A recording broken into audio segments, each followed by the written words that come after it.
Hey friends, if you wish to stack or unstack or icons on the taskbar in Windows 11, then please watch this video. Now there isn't any specific switch to stack or unstack it, but we can use a workaround. So right click on the taskbar and select taskbar settings. Now expand this list for taskbar behaviors. Okay. Now you'll find this option here which says combine taskbars and hide labels. So you can select it at never and just see what happens.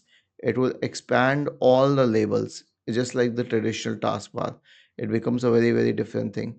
Now if you click it on always, it will stack it up, and if you click on when taskbar is full, so it will simply keep pushing them to the side as you keep on adding them.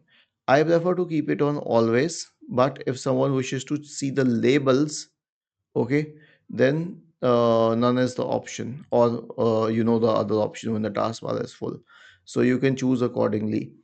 But I prefer this, and I'll tell you the reason for it, because usually when I have to check a document or something, I will obviously hover over it. Was this helpful?